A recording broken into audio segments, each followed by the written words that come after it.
Hi friends, welcome to biology for DSC intermediate first year botany రెండవ unit మొక్కల నిర్మాణాత్మక సంవిధానం స్వరూప శాస్త్రం. ఈ యూనిట్లో 5వ అధ్యాయం పుష్పించే మొక్కల స్వరూప శాస్త్రం. ఈ వీడియోలో మనం పుష్ప విన్యాసం గురించి ప్రీవియస్ వీడియోలో డిస్కస్ చేసాం కదా, దానికి కంటిన్యూషన్ చూద్దాం.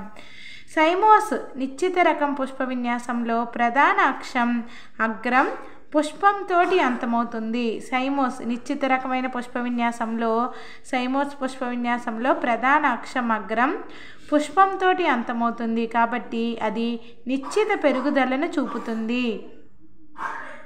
శాఖారహిత లేదా శాఖాయుత పుష్ప విన్యాస వృంతం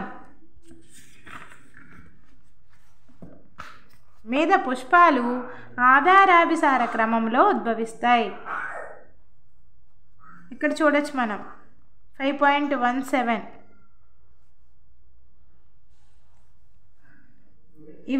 వీటన్నింటినీ ఆధారాభిసార క్రమంలో చూడొచ్చు. ఏకాంత గ్రీవస్థ నిశ్చితం, ఏకాంత శిఖరస్థ నిశ్చితం, సామాన్య నిశ్చితం, సైమ్యూల్, ఏకశాఖీయ నిశ్చితాలు, ద్విశాఖీయ నిశ్చితం, బహుశాఖీయ నిశ్చితం. ఇవన్నీ అంటే నిశ్చిత పుష్ప విన్యాసాలు అన్నమాట. సైమోస్ అనుకుంటున్నాం కదా అవి. హైబిస్కస్, రోజా సైనెన్సిస్, మందార, దతూర ఉమ్మెత్తలలో పుష్ప విన్యాస వృంతం శాఖారహితమై కొన భాగంలో ఒంటరి పుష్పాన్ని కలిగి ఉంటుంది. ఇక్కడ చూడొచ్చు మనం దీని ఏకాంత గ్రీవస్థ నిశ్చితాన్ని. ఎక్కడ వేటిలో ఉంటుంది? ఇలాగా మందార ఏకాంత నిశ్చితం అంటారు. బోగన్విలియా, జాస్మిన్ మొక్కలలో 3 పుష్పాలున్న నిశ్చిత పుష్ప విన్యాసం ఉంటుంది. దానిని సైమ్యూల్ అంటారు. ఇక్కడ ఇది బోగన్విలియాలో ఎలా ఉంది? 3 పుష్పాలున్న నిశ్చిత పుష్ప విన్యాసం అనేది ఉంది. దానిని సైమ్యూల్ అంటారు. పుష్ప వృంతం శాఖీయుతంగా ఉన్నప్పుడు సైమోస్ను శాఖల సంఖ్యని బట్టి విభజించారు. పుష్ప వృంతం శాఖాయుతంగా ఉన్నప్పుడు సైమోస్ను శాఖల సంఖ్యని బట్టి విభజించారు. అవి ఏకశాఖీయ నిశ్చితాలు. ఏకశాఖీయ నిశ్చితాలు ప్రతిసారి ఒక శాఖ చొప్పున ఏర్పడేదాన్ని ఏమంటాము? ఏర్పడేదాన్ని ఏకశాఖీయ నిశ్చితం అంటారు. ఏకశాఖీయ నిశ్చితానికి ఉదాహరణ హెమిలియా సొలానం ఈ ఏకశాఖీయ నిశ్చితానికి ఉదాహరణలు. నెక్స్ట్ ద్విశాఖీయ నిశ్చితం ప్రతిసారి 2 శాఖల చొప్పున ఏర్పడడం. ఉదాహరణ ఐపోమియా. ఇలాగా ద్విశాఖీయ నిశ్చితం ఐపోమియా ఉదాహరణ దీనికి, ఇక్కడ పటంలో చూపిన దానికి. నెక్స్ట్ బహుశాఖీయ నిశ్చితం ప్రతిసారి 2 కంటే ఎక్కువ శాఖల చొప్పున ఏర్పడడం. ఉదాహరణ నీరియం గన్నేరు.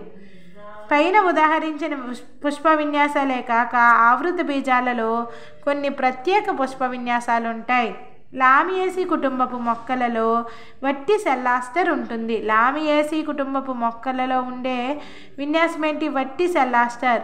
ఈ వట్టి సెల్లాస్టర్లో దీనిలో పుష్ప విన్యాసము మొదట ద్విశాఖీయ నిశ్చితంగా ఉండి తరువాత ఏకశాఖీయ నిశ్చితంగా మారి కనుపు చుట్టూ ఒక అనృత వలయాన్ని ఏర్పరుస్తుంది. అదేవిధంగా యుఫర్బియేసి కుటుంబపు మొక్కలలో సయాతియం అనే ప్రత్యేక పుష్ప విన్యాసం ఉంటుంది. దీనిలో గిన్నె వంటి పరిచక్ర పుచ్చావళి లోపల పరిపత్ర రహిత వృంతం గల ఏకలింగక పుష్పాలు నిశ్చిత పద్ధతిలో అమరి ఉంటాయి. ప్రతి పురుష పుష్పము ఒక కేసరంతో సూచించబడుతుంది. అనేక పురుష పుష్పాలు ఒకే త్రిఫల దళయిత స్త్రీ పుష్పం చుట్టూ ఏకశాఖీయ నిశ్చిత పద్ధతిలో అమరి ఉంటాయి. ఫైకస్ జాతులలో హైపంతోడియం అనే ప్రత్యేక పుష్ప విన్యాసం ఉంటుంది. దీనిలో అనేక వృంతరహిత ఏకలింగక పుష్పాలు కండగల గిన్నెలాగా రూపాంతరం చెందిన పుష్ప విన్యాస వృంతం లోపల నిర్ణీత క్రమంలో కాకుండా అమరి ఉంటాయి. దీనిలో పురుష పుష్పాలు అగ్రభాగాన గల రంధ్రానికి దగ్గరగాను, స్త్రీ పుష్పాలు క్రింది భాగంలోనూ, పురుష స్త్రీ పుష్పాల మధ్య వంద్య స్త్రీ పుష్పాలైన గాల్ పుష్పాలు ఉంటాయి.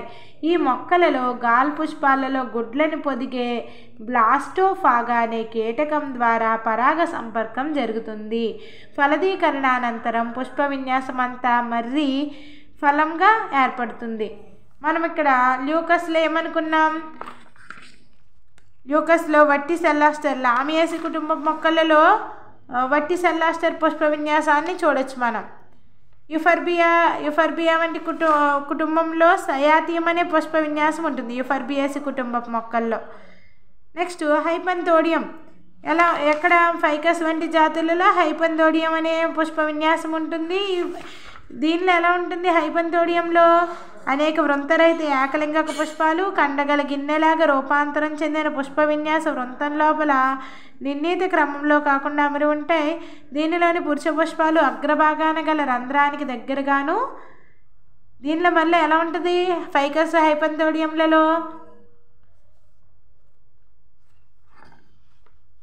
పురుష పుష్పాలు అగ్రభాగాన గల రంధ్రానికి దగ్గరగా ఉంటాయి. స్త్రీ పుష్పాలేమో క్రింది భాగంలో ఉంటాయి.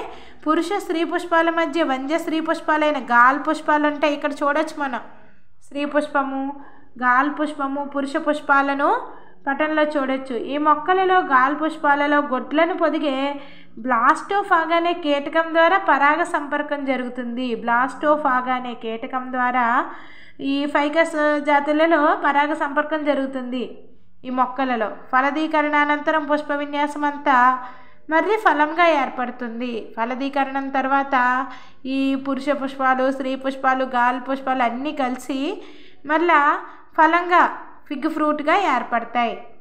నెక్స్ట్ వీడియోలో మనం పుష్పం గురించి డిస్కస్ చేద్దాం.